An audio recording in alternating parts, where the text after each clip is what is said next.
Alright, let's see how Arophons' Kerbal Space Program manages to plant a flag on the moon. Seems simple. We're going to try to go about it in a little bit different way. Little giant tube. If you're going to go all the way to the moon, I say, if you're going to go to that trouble, don't bring 1, but 2, no, 3, no, 4, no, 6 Kerbals. Plus maybe a little extra crew to help you get them there. Little Giant 2 is a mothership, daughtership configured dual spacecraft. Obviously the idea is one great big air-breathing vessel. And then a daughter craft, it's a little more than passenger module on some stubby little wings and a rocket motor.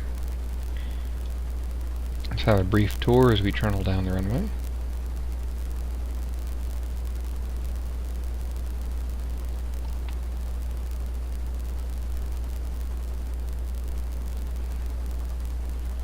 Six turbojet engines on intake pods, just round intakes, sacrificing some of that intake air for just looking awesome, looking like the real deal. VR is somewhere around here, about 85, 90 meters per second. We'll add in the control, and we're airborne. Gear up, and lights off.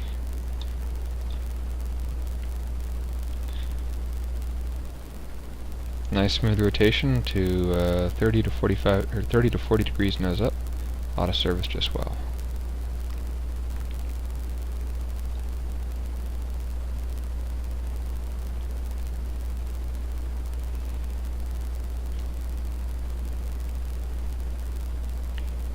Now I've operated this pairing before, but not exactly in this configuration, so we'll see how they do.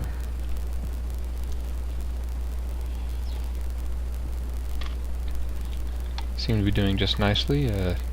It's still losing a little bit of velocity, but I think that'll get recovered as we gain altitude. And how about another little tour? View from the bottom. Nice view of Kerbal Space Center.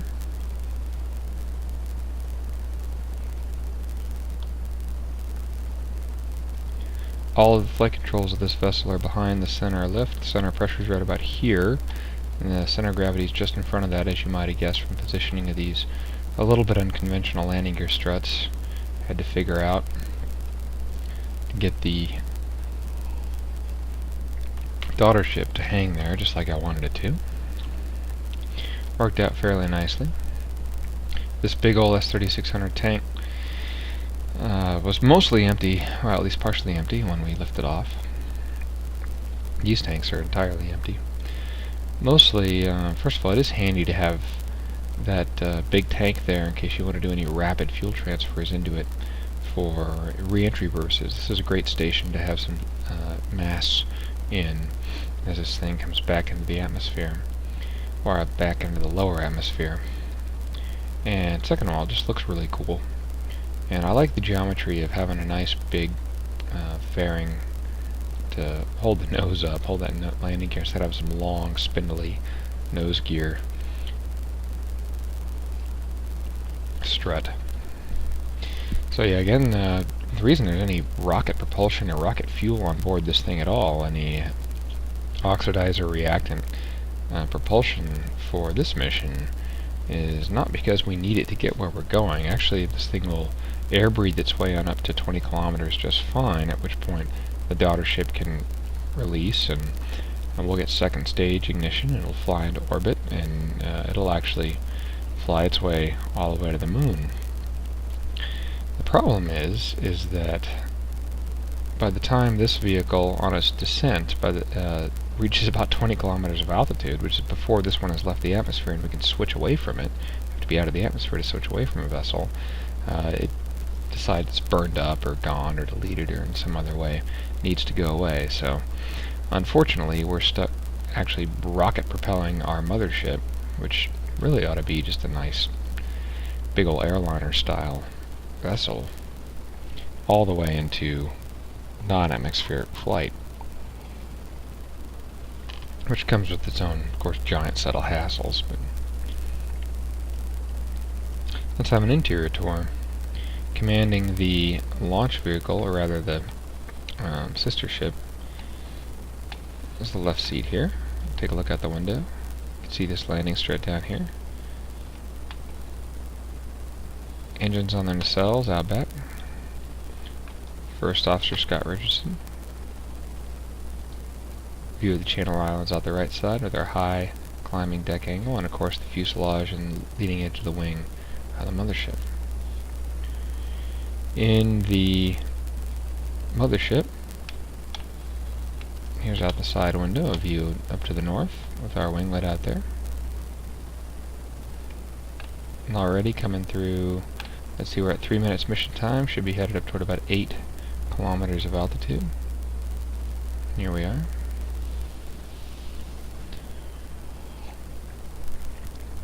Quick telemetry check, we're at, didn't mean to turn on the lights there.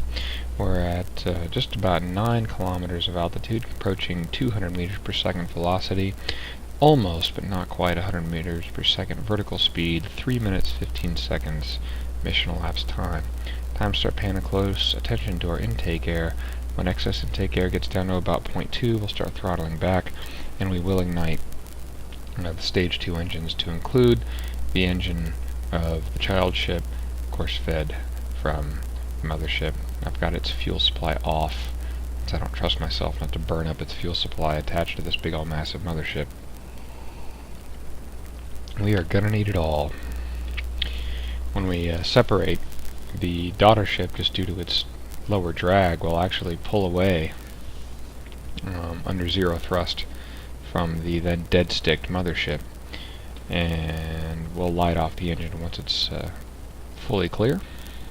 And I'll have to turn on some fuel supply when I do that, because otherwise the engine will be activated.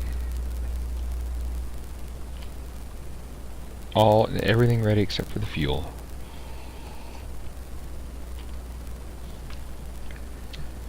Alright, well above 10 kilometers of altitude now. I'm going to decrease my deck angle just slightly down to maybe 25 degrees nose up.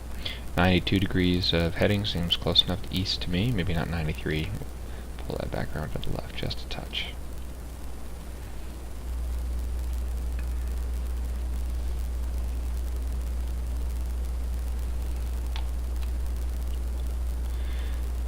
"15 kilometers of altitude, approaching 100 meters per second vertical speed, even with our lower deck angle, accelerating rapidly through 400 meters per second of velocity, 4 minutes 25 seconds mission elapsed time."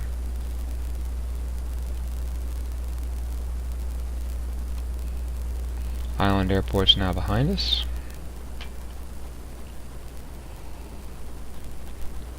If you're just doing a 20 kilometer release in transition, it's actually not terribly inconvenient just to take a right turn after some pretty serious braking and head back to either Kerbals Space Center or the Island Airport with the mothership. It works just fine.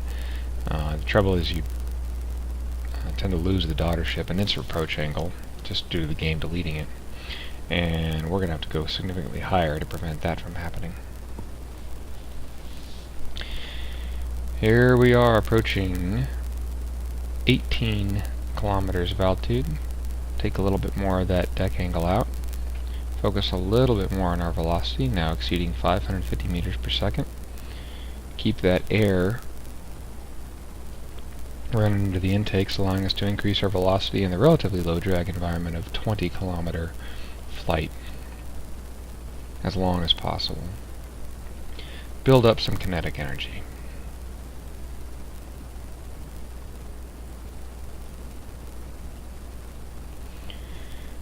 At this point, the 6 turbojet engines are each putting out close to 200 kilonewtons of thrust. They're coming up on peak thrust, and we're coming up on 20 kilometers of altitude. That's our next mission segment, and we'll light off stage 2. Prevent any unstarts, we'll throttle right on back. Keep the excess intake air around 0.2.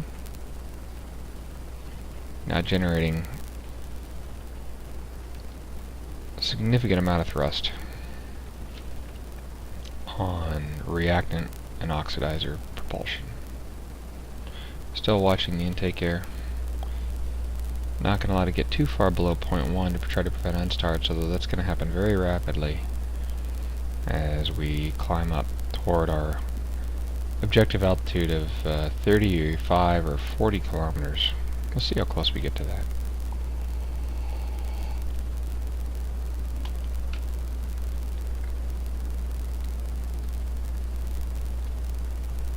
Still throttling back. At 25 kilometers of altitude, even at 0.02 intake air, these engines are still producing close to 100 kilonewtons each. That's thrust we don't want to lose. Maintaining our 25 degrees nose-up attitude. Keep throttling back to try to keep those 6 turbojet engines running. Ride a little bit of inertia into higher altitudes. Right now you see their Kerbals are experiencing less than a G gravitational force. Well in excess of 100 meters per second. Vertical speed approaching 1100 meters per second in velocity. 6 minutes 25 seconds mission elapsed time. Alright, those 6 motors are about had it. Our acceleration rate is really decreased. We're starting to see a reversal of our rate on our vertical speed. I think it's time that we shut those engines down, close the intakes. I've got an action program to do both of those, and throttle back up on our 4 second stage engines. Kept this high deck angle in.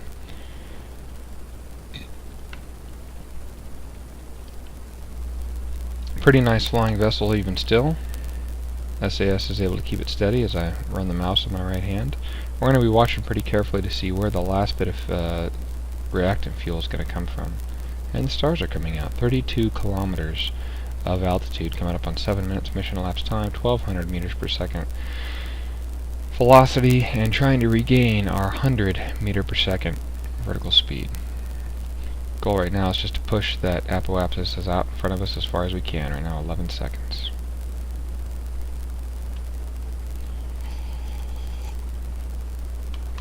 Still accelerating nicely.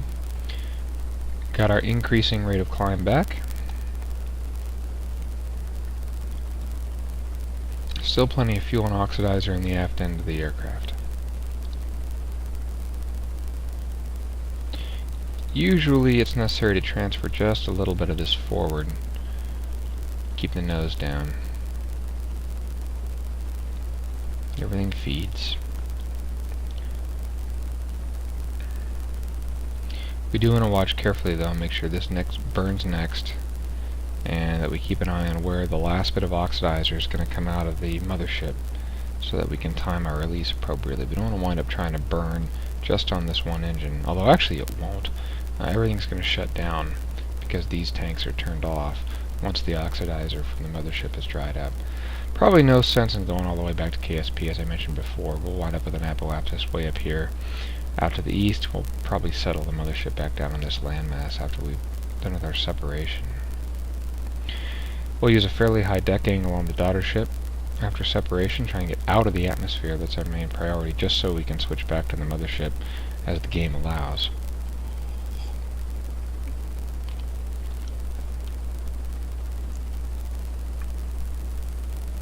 Now at 8 minutes mission elapsed time, 38 kilometers of altitude, approaching 1900 meters per second.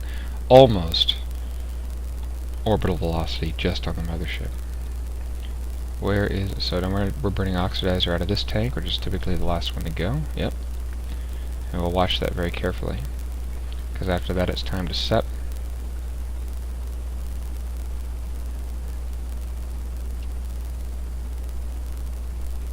See no reason not to do a quick save.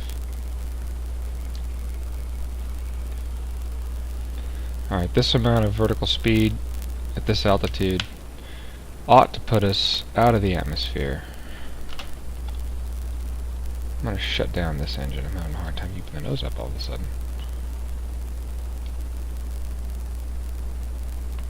By the time we get SECO, second stage engine cut off. There it is. And we'll sep. Turn on our fuel supply. Wait for a little separation. And off we go.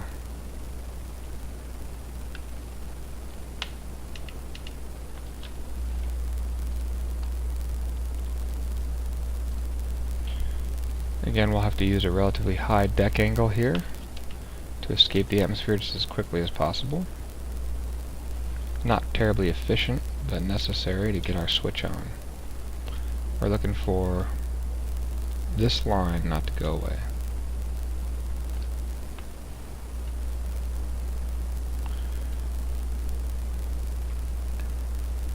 Here we are approaching 1,000 meters per second vertical speed, and I'm sure our apoapsis is way out, yep, toward 300. I'm going to go ahead and get Seco on this stage. Second engine start off again. Let's fire up some lights, we're going to need them later. Alright, I start getting nervous at this point, so I'm going to select here and start trying to switch to, switch to, switch to, switch to, switch to, switch to. Alright, it's finally going to let us. So we managed to get back before KSP decided we wouldn't be allowed to anymore. Jerry and Henley are still in here, wondering if we'd ever get back.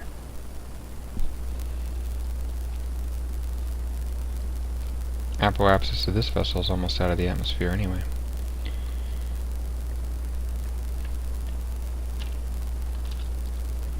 Okay, important to transfer whatever fuel we have into as far forward of the station as we can for re-entry.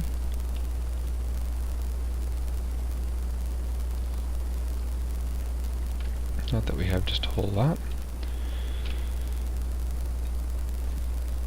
This vessel will take plenty of time to get to its apoapsis, so let's speed things up a little bit. 4x time. We're going to get to see some of those rendered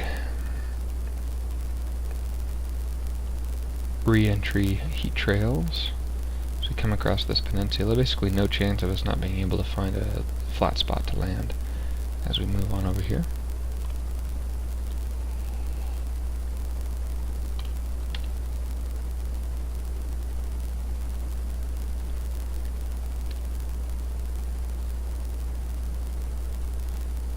It's dark on this side of Kerbin. Lights on. We will at some point have to fire up the turbojet engines again, just to generate a little electricity. Let's see if they'll even start.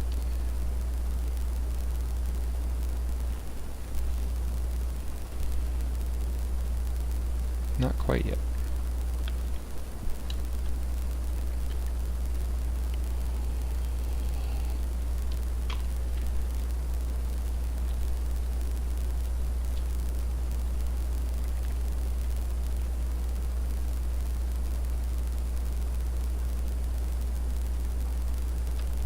I'm going to pitch the nose a little below flight path vector.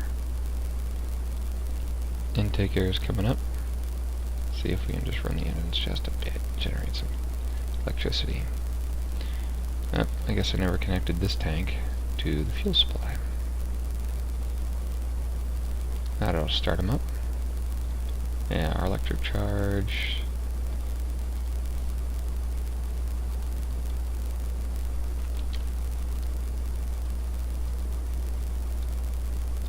Should be coming up now. Yep.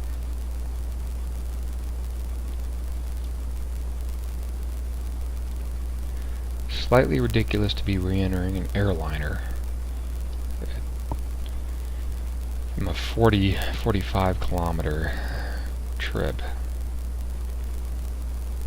just so it could launch a daughter ship. But that's the way the game likes us to do it.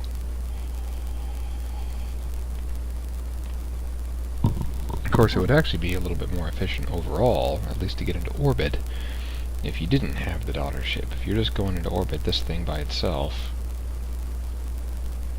with a little bit extra fuel, just either leave these empty or move the CG aft one way or another, does just fine if you're just going to visit a 100 kilometer altitude orbital station.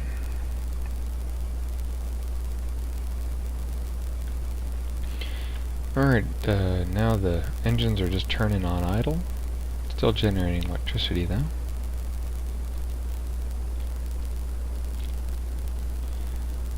There's a little mountain range thing here. Might be a little difficult finding a soft spot to land, but I'm sure we can glide our way into something reasonable. Down through 10 kilometers. Things look a little better over here to the left. And we'll go and fire up the landing lights. Losing altitude just as quickly as reasonably possible, and not just to make this video not overly boring, but to get back to Little Giant 2 daughter ship before it winds up doing a program re-entry.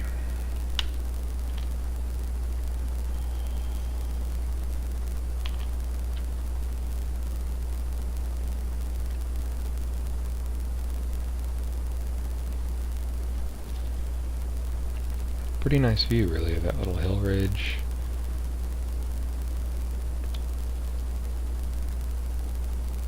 Doing a rather ridiculous 25-degree nose-down dive.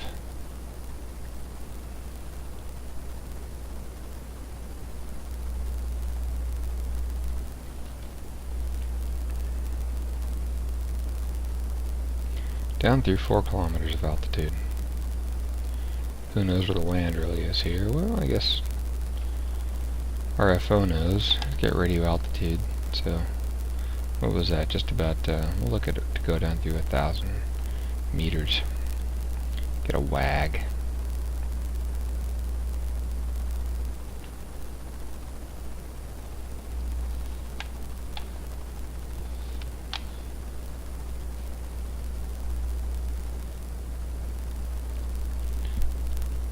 Nice duck angle.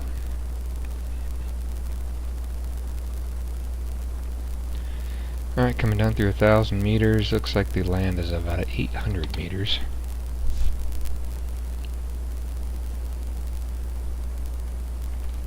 We'll go down to about 1,000 meters above sea level before I freak out. I'm getting stuff painted in the landing lights now. Landing gear down, why not?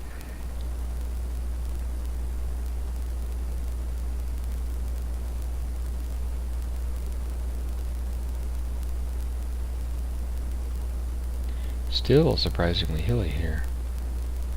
See if I've got enough in my power off flare to top this last little ridge. Ooh. Logging 2 landings for this one. At least.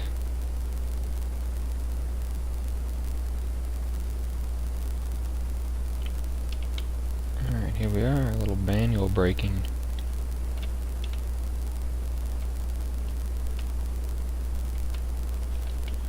And we will set the brake. And here we are.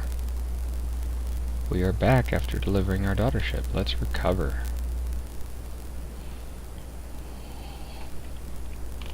And go and fly her, see if we can get her where she needs to be.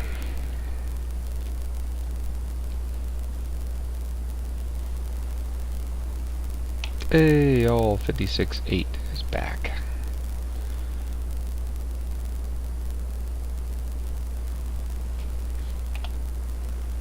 Alright, there she is. Fire away.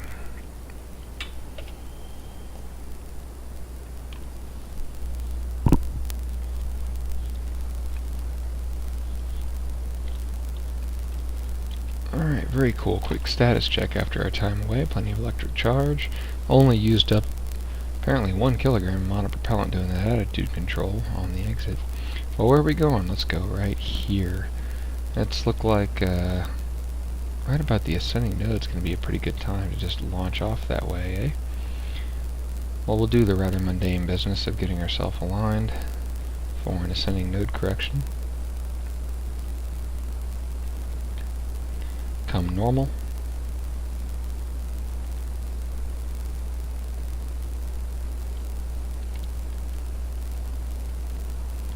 Woo.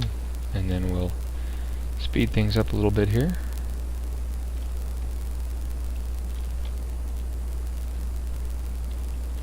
And do our ascending node correction. Put our orbits in plane. Main engine right now. That's probably enough of that. RCS. Finish it off.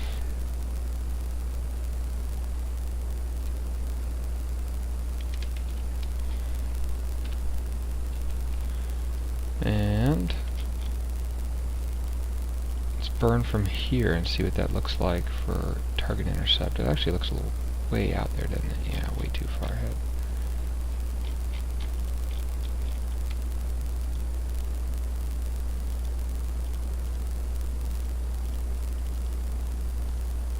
Well, maybe we need to just get ourselves in a stable orbit. Maneuvering now, prograde. Not a terribly efficient way to establish a stable orbit. Down here on the downside, anything off apoapsis will cost a little bit. Maybe we can push the apoapsis out in a direction that'll do us some good later.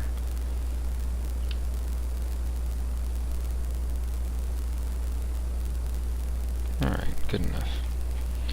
Yeah, I think I'm going to go ahead and speed things up until we get at least something a little bit more close to the apoapsis for our transorbital burn.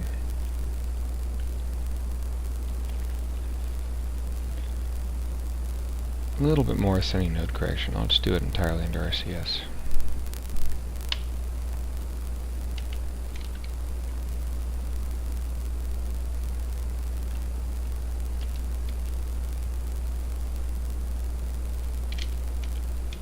Pretty zeroed out right there. Alrighty. Just go back to the Space Center and kill a little time. Literally.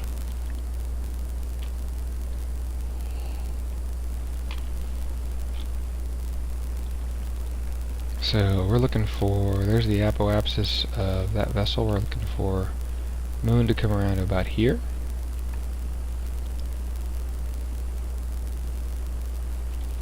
Good enough.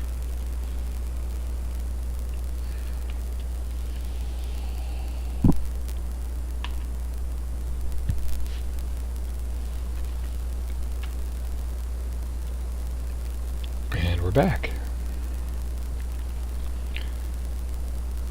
Just about a day orbiting. Of course, a little planning makes that day go away, since it's only a few hours in transit to the moon. I've had worse layovers.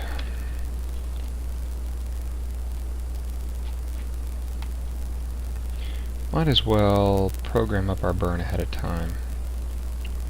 Try and get a pretty efficient transfer. See, this one started working on us a little bit before we got there. I'm gonna move it out here.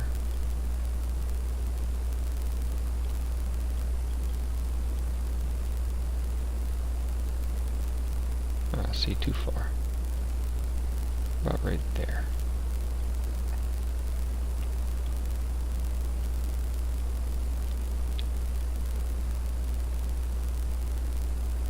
Still slightly too far.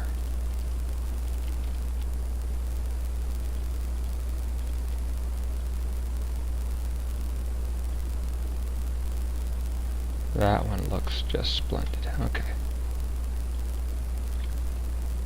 We'll get sucked into the moon's gravity just a little bit before we even would have hit its altitude, which is just wonderful. We'll get our orbit direction right.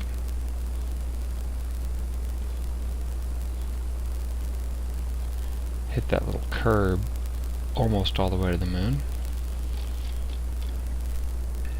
Only 651 meters per second needed for a delta on the way there. So some of that's because we had quite a bit to begin with. That high apoapsis running at almost the 2,400 meter low point in the orbit here. But we got plenty of fuel. I hope.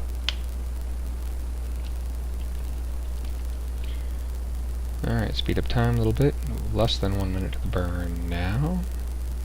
I think this burn's probably going to take at least 20 or 30 seconds. So that seems like a pretty good place to start. It's estimating at 40-something seconds.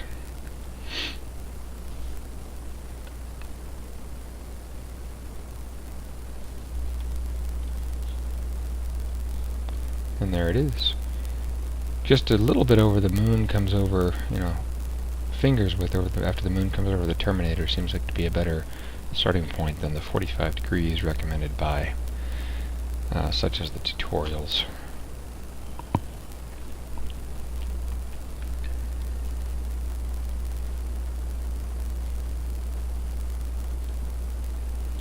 Okay, I imagine the last 15 or 20 meters per second worth would be better done under RCS. Get a nice precise terminus of the burn.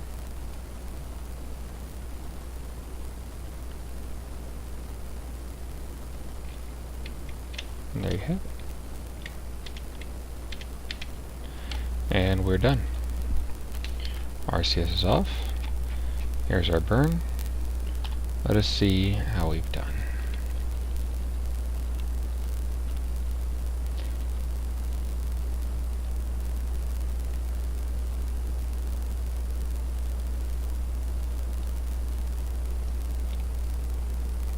Here comes our moon.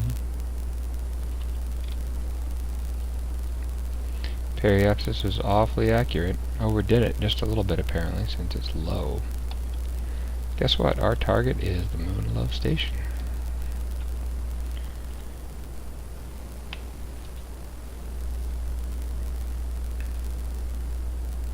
Just 40 seconds to periapsis. We'll go right up to it before we even start the burn. Let's have a look. What can we see?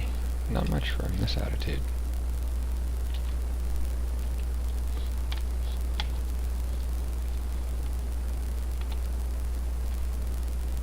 Which is a little surprising, because I put the moon right at the top of it. Anyway, here we are. Set this back as our target. 9, 8, 7, 6, 5, 4, 3, 2, 1, and burn. We'll start to see our intercept rings dance around. Don't want to get too nuts and miss one. That one looks good enough. Put that one on. Probably have a relatively high relative velocity, so to speak, but we can work that on the backside. Yeah, it's going to do one extra orbit for us. Still a 0.5 degree orbital angle, which I probably should have taken care of before we got to this step, but oh well. Yeah, almost 100, well, a little over 150 meters per second relative velocity. Using the main engine now, trying to fix that up.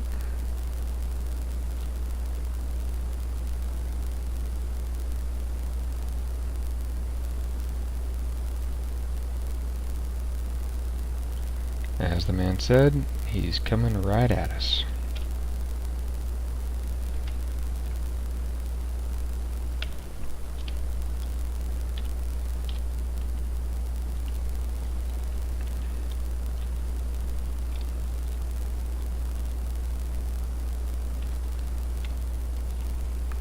There's our station, Moon Love.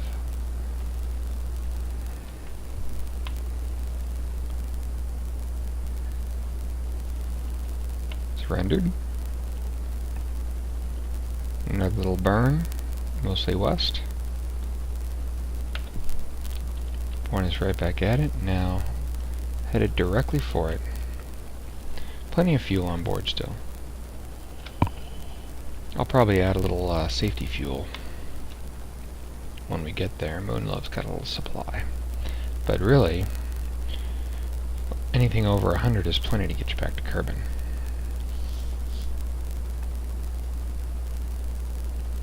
Main engine again.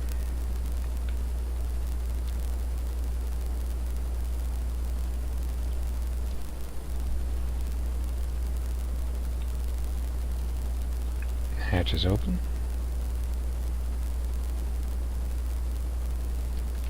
Facing the wrong direction.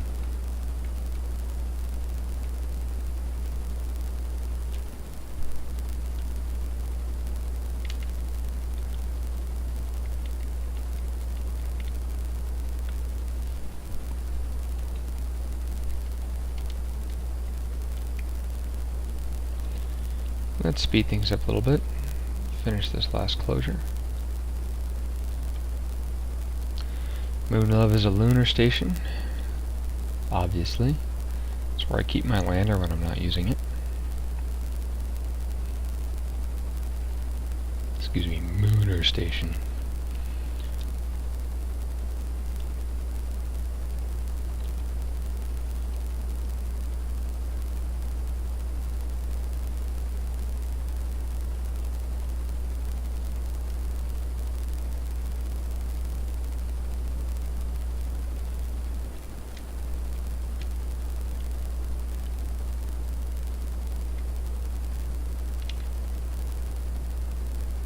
Yep, wrong way.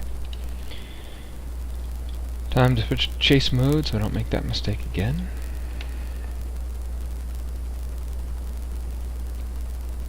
Still got the vessel that added on the solar panels sitting there on the side of it.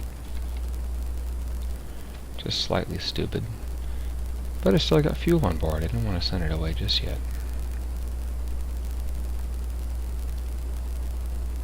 I had it. There it is. Set the Clampetron as target. Now I thought about, when I did the redesign of this vessel, moving the docking port forward of the crew compartment so I could get a little bit more clearance. Looks like I maybe should have done that. So I'm not entirely sure we'll have enough room. Guess this is the perfect way to find out.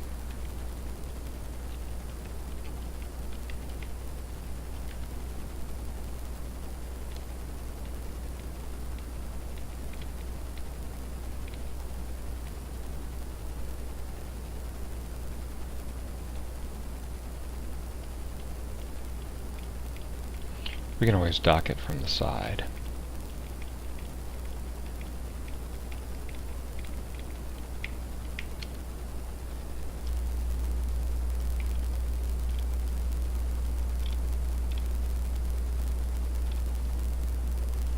Or even just a little offset. That might be a good idea.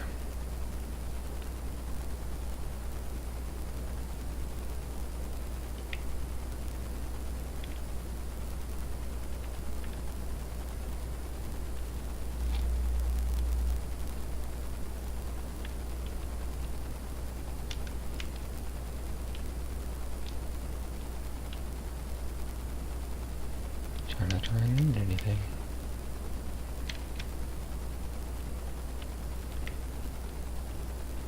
Oh, come now. That was a splendid job. I'm doing this with a control still from the flight deck. There we go. Very cool. I like that. Now, we definitely would not have had room for an entire Mark III cockpit there. But it still works just fine. Alright, who wants to go down to the moon today? Let's see here. Gratis. Yeah, sure.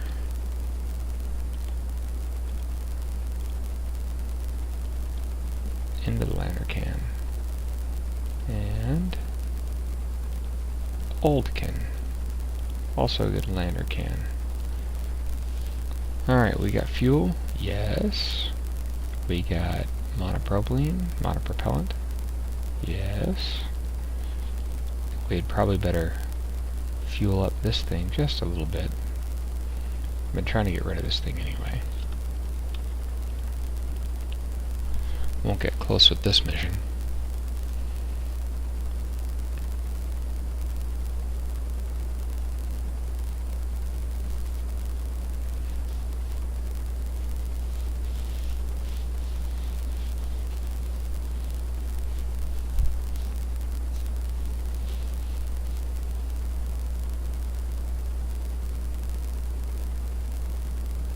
There you have it. Okay. All our lander can is full. Everything seems nominal. Let's undock her. Switch to her. Nice view of Kerbin in the sun, powering up our solar panels. Another view of what's going on here. Fantastic. Alright, stabilization. deploy the panels, and back her out.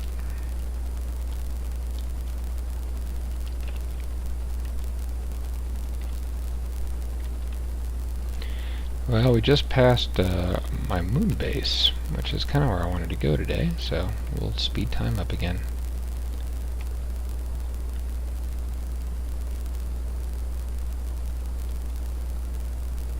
And around we go. It's taken a long time to get to our moon base today. With all this time acceleration we've done. Engine's active. We'll flip her around and start a deceleration burn.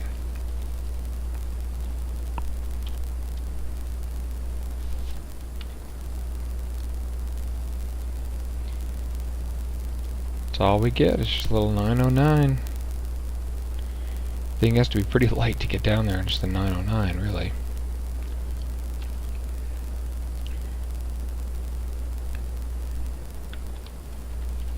These RCS ports are actually going to have to help us out a little bit, probably. We'll try and keep her slow on the descent. It's obviously adequate. It's just not comfortable. But hey, it's cheap. Speed time up again. Set our target.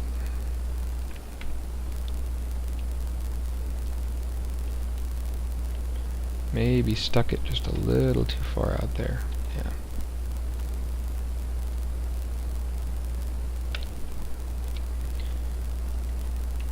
Speed it up, make our approach.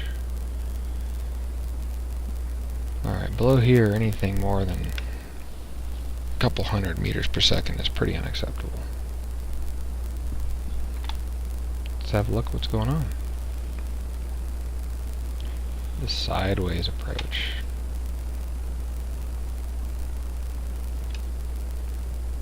Always very daring. And gives ourselves a little better view.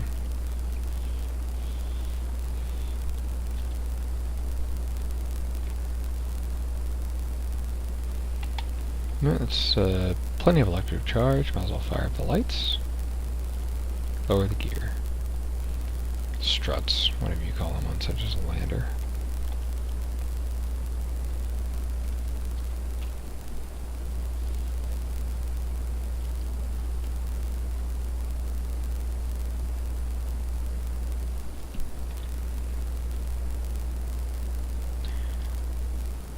Alright, we'll try to come down to about 100 meter per second approach. Headed right for it, or so.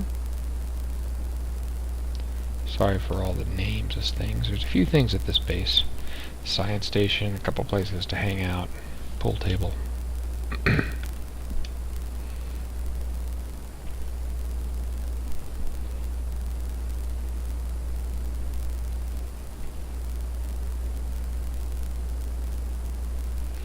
It'll render here, 5, 4, 3, 2, 1, and it's rendered.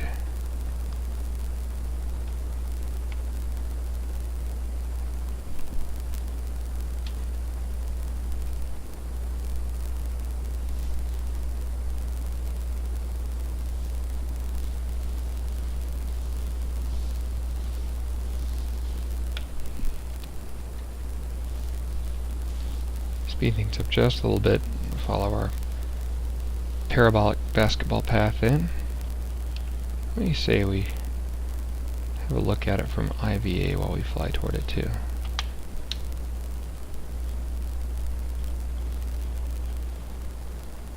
There it is down there.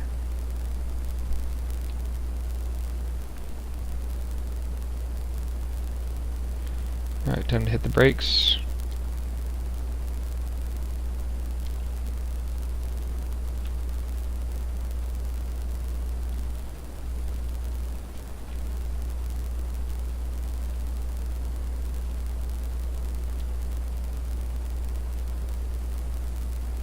We're not the only lander down here right now.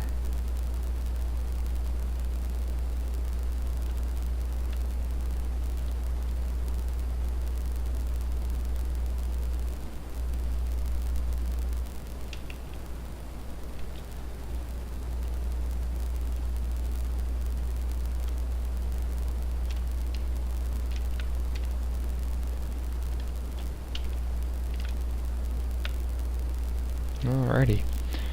Touchdown. Nice and hard, the way I like it.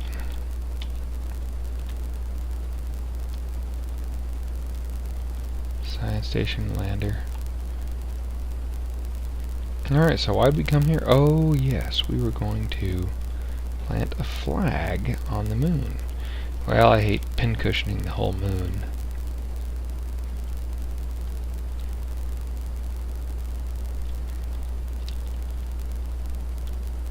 So, I think I'll just wander over here.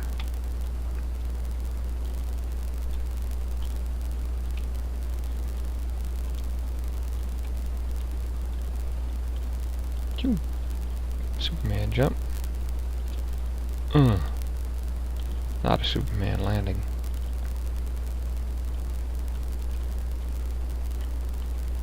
And take this one down. You want a flag here? Fine.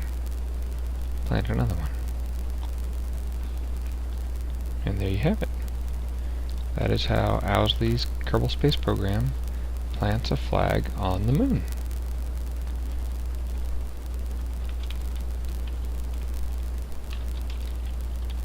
Fully reusable. Well, pretty much. I probably won't re-enter that thing. Alright, thanks for your time. Good day.